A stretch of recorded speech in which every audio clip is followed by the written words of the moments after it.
Hello friends, आज हम start करेंगे चैप्टर 3 वर्किंग विद फंक्शन का नया topic mutable immutable properties of pass data object. आपको पता है कि पाइथन के अंदर जो आपका डेटा टाइप्स है उनको कैटेगराइज करेगा दो पार्ट में, दैट इज म्यूटेबल और इम्यूटेबल।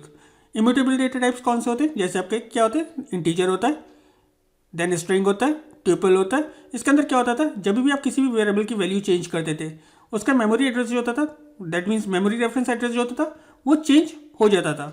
म्यूटेबल डेटा टाइप्स आपके कौन से होते हैं? जैसे कि लिस्ट है, डिक्शनरीज है और आपका सेट है।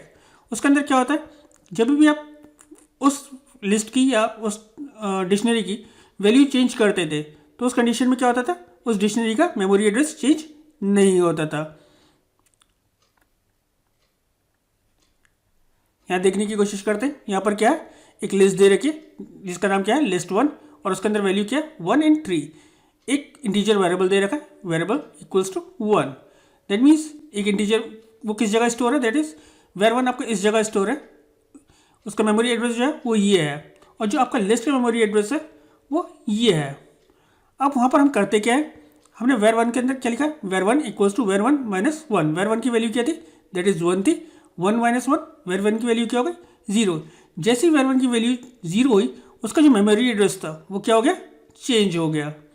फिर हमने क्या करा, लिस्ट के अंदर क्या करा, लिस्ट और उसकी जीरो इंडेक्स पे जो वैल्यू थी, जीरो इंडेक्स पे पहले वैल्यू क्या थी, दैट इज 1 थी, उसकी वैल्यू हमने क्या कर दी, 3 कर दी। अब हमने लिस्ट के अंदर भी चेंजेस करे, जब हमने लिस्ट के अंदर चेंजेस करे तो क्या हुआ, उसके इंडिविजुअल आइटम का जो पहले उसको किसको रेफर कर रहा था, जीरो का रेफर कर रहा था, जो उसकी इंडिविजुअल आइटम था उसकी तो वैल्यू चेंज हो गई, that is memory address change हुआ, लेकिन आपका जो लिस्ट का मेमोरी एड्रेस होगा वो क्या रहेगा, सेम रहेगा। क्यों? क्योंकि आपकी जो लिस्ट है वो क्या है, म्यूटेबल डेटा टाइप है, और आपका जो इंटीजर है वो क्या है, इम्यूटेबल डेटा टाइप है।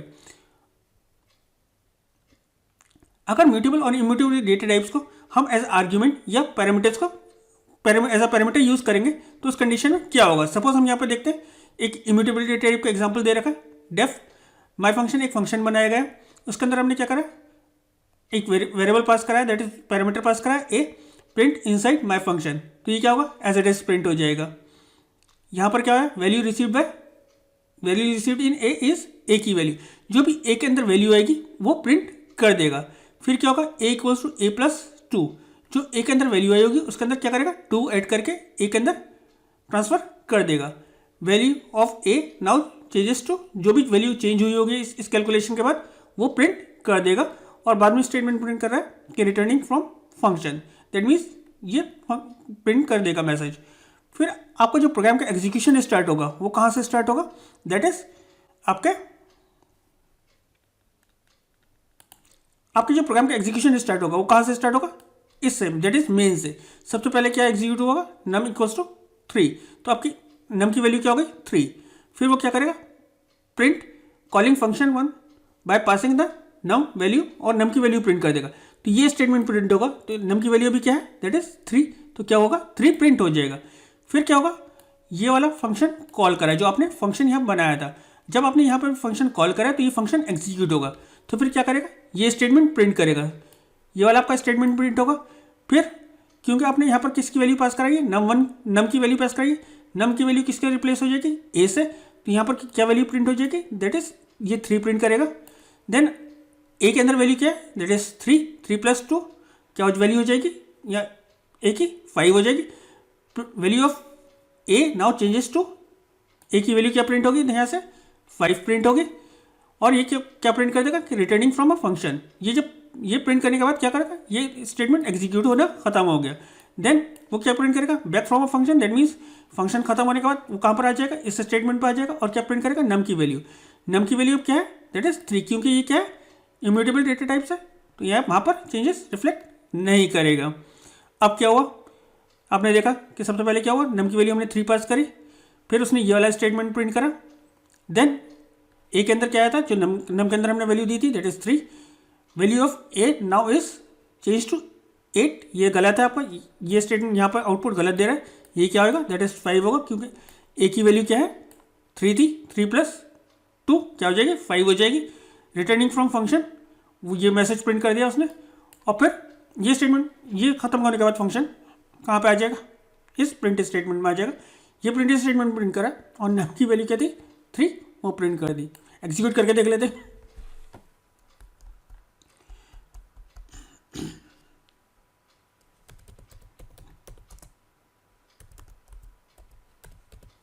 इस प्रोग्राम को भी देख लेते हैं, यहाँ पर नोटपैड में हमारे पास बना होगा।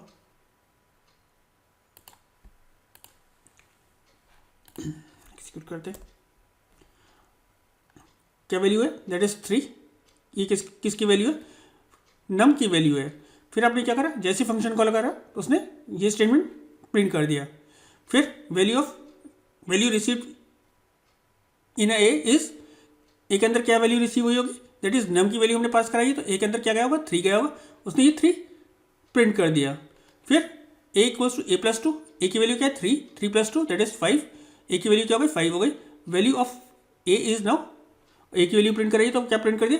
5 प्रिंट कर दिया ऐसे स्टेटमेंट ने। रिटर्निंग फ्रॉम अ फंक्शन, ये एज इट इज प्रिंट हो गया। दैट मीन्स ये हमारा फंक्शन एग्जीक्यूशन खत्म हो गया। फिर हमारे कहाँ पर आ रहा है? Back from function. Value of num is, num की वैल्यू उसने प्रिंट कर दी। नम की वैल्यू क्या रहेगी? दैट इज 3, क्योंकि ये क्या है? इंटीजर जो होता है आपका क्या होता है? इम्यूटेबल डेटा टाइप्स होता है। कुछ भी चेंजेस होंगे तो वो उस वेरिएबल के अंदर नहीं करेगा। वो किसको रेफर करेगा? आपके वैल्यू को रेफर करता है।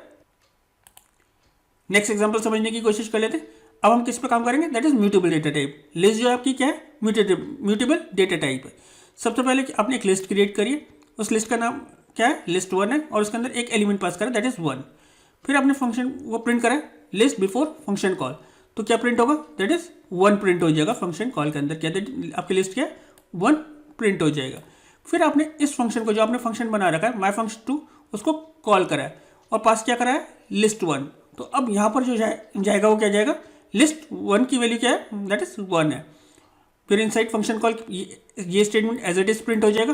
फिर लिस्ट रिसीव्ड, दैट मीन्स क्या लिस्ट क्या रिसीव्ड हुई थी? दैट इज 1, तो क्या प्रिंट हो जाएगा? 1 प्रिंट हो जाएगा। फिर माइनस 0 इंडेक्स पे क्या है? 1 है। 1 प्लस इक्वल्स टू 2, तो क्या हो जाएगा यहाँ पर? इसकी वैल्यू क्या हो जाएगी? 3 हो जाएगी। माई लिस्ट के अंदर 0 एलिमेंट की वैल्यू क्या हो जाएगी? 3 हो जाएगी। List with in the function called after changes, that means आपने जो चेंजेस करे उसके बाद जो लिस्ट की वैल्यू होगी वो क्या होगी? दैट इज 3 होगी, वो प्रिंट हो जाएगी एज इट इज। फिर आपने क्या करा है? यहाँ ये फंक्शन का जो आपका एग्जीक्यूशन था यहाँ पर खत्म हो जाएगा। जब फंक्शन का एग्जीक्यूशन खत्म हो जाएगा तो किस स्टेटमेंट पे रिटर्न कर देगा? इस वाले प्रिंट स्टेटमेंट पे रिटर्न हो जाएगा। यहाँ पर आपने क्या करा है? List after function call.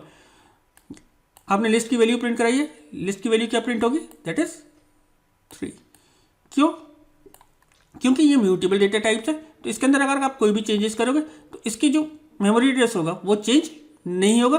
सिर्फ इसका किसका मेमोरी एड्रेस चेंज होता है? इंडिविजुअल एलिमेंट का चेंज होता है, जबकि लिस्ट के जो मेमोरी एड्रेस होगा वो चेंज नहीं होगा। उस कंडीशन में यहाँ पर 3 आ रहा है, जबकि आपका जो इम्यूटेबल डेटा टाइप था उसमें इंटीजर था, उसके अंदर यहाँ पर चेंजेस होने के बाद आपको चेंजेस रिफ्लेक्ट कर रहा था, लेकिन जब आप फंक्शन से बाहर निकल रहे थे तो वो चेंजेस रिफ्लेक्ट नहीं कर रहा था।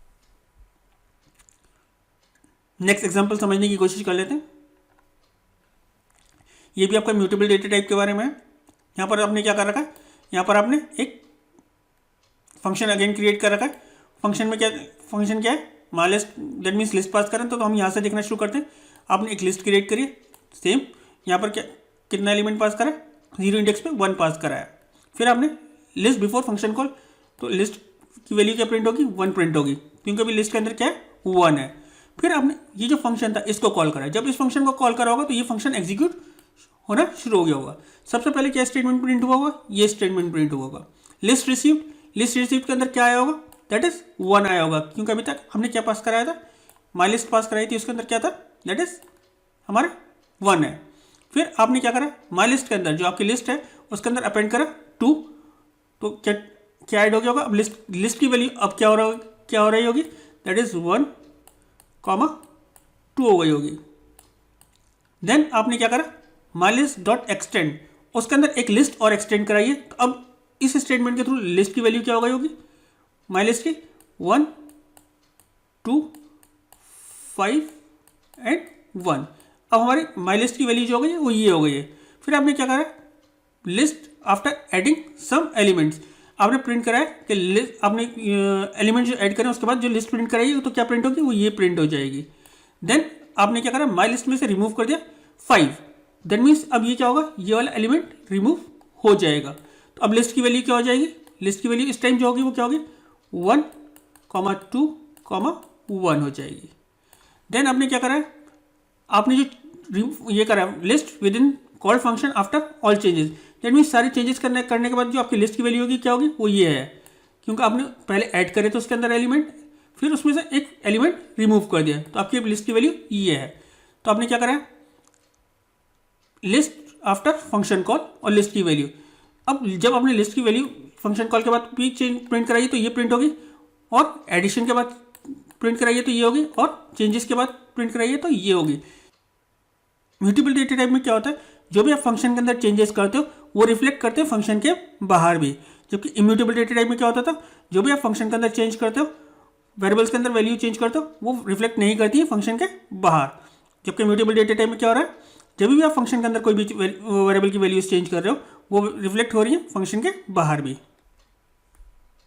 इस एग्जाम्पल को समझने की कोशिश करते, तो आपका जो प्रोग्राम का एग्जीक्यूशन स्टार्ट होगा वो कहाँ से होगा, यहाँ से स्टार्ट होगा। अब क्या हुआ, लिस्ट 1 की वैल्यू क्या है, दैट इज 1 and 4। फिर क्या प्रिंट होगा, print list 1 before function call, तो क्या प्रिंट हो जाएगा, दैट इज 1 और 4 प्रिंट हो जाएगा। फिर क्या हुआ कि आपने इस फंक्शन को कॉल करा है, कौन सा फंक्शन कॉल होगा, ये वाला फंक्शन कॉल होगा। जब ये वाला फंक्शन कॉल होगा तो सबसे पहले कौन सा स्टेटमेंट प्रिंट होगा, ये वाला स्टेटमेंट प्रिंट होगा। फिर क्या होगा, इसने ये वैल्यू रिसीव जो करी थी वो प्रिंट करेगा। ये वैल्यू रिसीव क्या हुई है, दैट इज 1, 4। ये दो वैल्यूज रिसीव हुई थी किसके अंदर, माई लिस्ट के अंदर, तो उसने वो प्रिंट कर दी। फिर आपने एक नई लिस्ट क्रिएट कर ली, न्यू इक्वल्स टू 3, 4 क्या होगा, एक नई लिस्ट क्रिएट हो गई होगी। फिर आपने क्या करा, my list equals to new. That means अब आपने करा my list equals to new, तो माई लिस्ट के अंदर जो वैल्यूज होंगी वो चेंज हो गई होंगी, और उसकी वो क्या हो गई होंगी, दैट इज न्यू के अंदर जो न्यू लिस्ट आपने क्रिएट करी थी उसकी वैल्यू यहाँ पर चली गई होंगी। फिर आपने क्या करा, माई लिस्ट डॉट अपेंड 6, तो माई लिस्ट के अंदर क्या अपेंड हो गया होगा, 6 अपेंड हो गया होगा। तो माई लिस्ट की वैल्यू क्या हो गई होंगी, दैट मीन्स माई लिस्ट की वैल्यू क्या हो गई होगी, क्यों ना हमने क्या करा, माई लिस्ट की वैल्यू चेंज कर दी। अब वैल्यू क्या होगी, दैट इज 3, 5 और क्या हो जाएगी, 6 हो जाएगी, क्योंकि 6 हमने अपेंड करा है। फिर हमने क्या करा, जो प्रिंट करा है तो वो क्या प्रिंट करेगा, माई लिस्ट के अंदर वैल्यू ये आ जाएगी। दैट मीन्स ये फंक्शन का एग्जीक्यूशन खत्म हो जाएगा यहाँ पर। फिर वो ये स्टेटमेंट एग्जीक्यूट करेगा। जब ये स्टेटमेंट एग्जीक्यूट करेगा तो आपके पास वापस लिस्ट 1 की वैल्यू क्या आएगी, 1 और 4। आप अभी कहोगे कि मैंने कहा था कि म्यूटेबल डेटा टाइप्स के अंदर क्या होता है कि लिस्ट के अंदर आपका अगर आप फंक्शन के अंदर कुछ भी चेंजेस करते हो तो वो रिफ्लेक्ट करते हैं फंक्शन से बाहर भी। मैंने वो सब कुछ सही कहा था, क्यों, क्योंकि यहाँ पर जो है वो एक नई लिस्ट क्रिएट हो गई होगी, इसलिए ये ऐसा हो रहा है। अगर आप सेम लिस्ट के अंदर काम कर रहे होते तो ऐसा नहीं होता। अब आपके पास दो लिस्ट है, जो कि एक फंक्शन के अंदर है जो आपने क्रिएट करी, और एक दूसरी जो आपने फंक्शन के बाहर क्रिएट कर रखे। तो आपने दो लिस्ट क्रिएट कर रखी, इसलिए ये रिफ्लेक्शन चेंजेस फंक्शन के बाहर नहीं कर रहे हैं। अगर आप सेम लिस्ट पे काम कर रहे होते तो ये रिफ्लेक्शन यहाँ काम कर रहे होते। यहाँ पे आपने क्या करा, माई लिस्ट के अंदर इनिशियलाइज कर दिया जो न्यू लिस्ट आपने क्रिएट करी थी। उम्मीद करता हूँ आपको ये सब कुछ क्लियर हो गया होगा। फिर भी अगर कोई डाउट हो तो प्लीज़ कमेंट सेक्शन में लिखिए, मैं कोशिश करूँगा आपके डाउट्स को क्लियर करने की और आपके कमेंट्स का रिप्लाई करने की। Thank you.